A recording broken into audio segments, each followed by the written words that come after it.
I think there's a lot of discussion about, obviously all the tech. That's why we're here. What is all of the tech? What's interesting? What's exciting? What's it going to mean to marketing? I think the clients this year are really trying to make sure that we land it, that we bring it home, that we understand the implications that it's going to have for them in the coming months, in the coming years, in their businesses, in their business development. A lot of what we've seen, because we've created a lot of custom content for our clients over the past few days, we've had some amazing speakers come through, is a lot of inspiration and also a lot of storytelling, a lot of conversation around the importance and the value of storytelling and creating moments for consumers. And there's been some great comments about we have to move away from impressions and more to these moments of storytelling, because the impressions will come. If you're telling great stories, you'll get more impressions that way than you ever will by just buying them. How does the agency become a storyteller?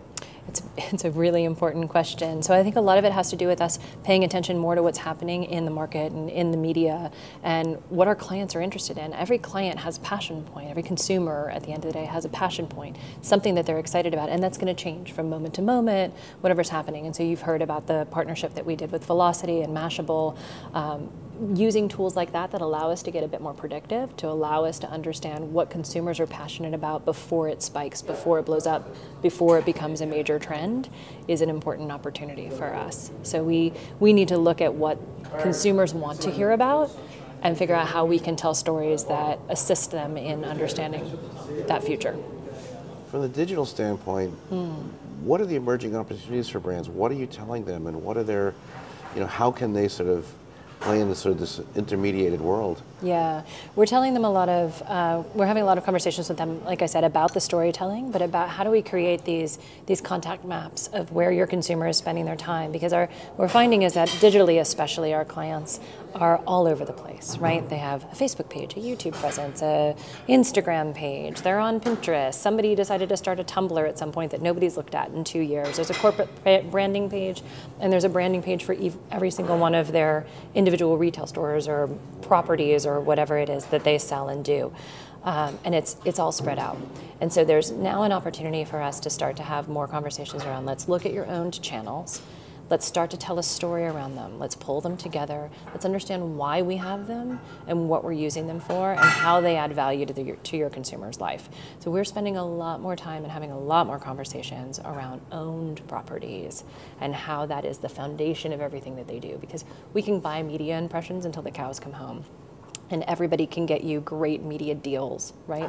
Yes, there's a power in WPP, there's a power in Group M and getting those great rates, and that's a really wonderful thing, but it's not about great rates at the end. At the end, it's about this partnership where we're gonna be that trusted business partner that can help them understand why they're doing what they're doing and actually improve the performance of their media dollars, not because we've decreased the value of or the cost of the impression, but we've increased the opportunity that they have with the relationship with the consumer on their owned properties.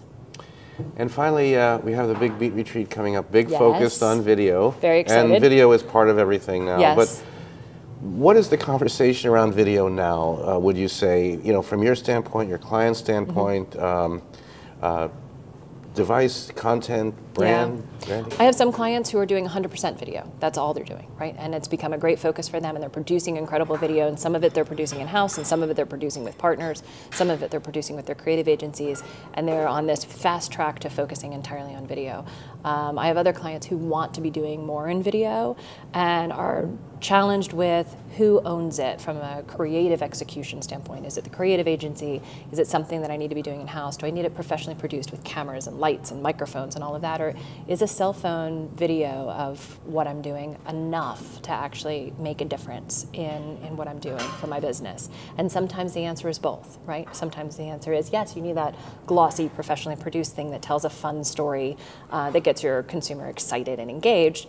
And sometimes you need that real-time moment that was a cell phone video of something extraordinary happening or something funny or something exciting that adds that little spark.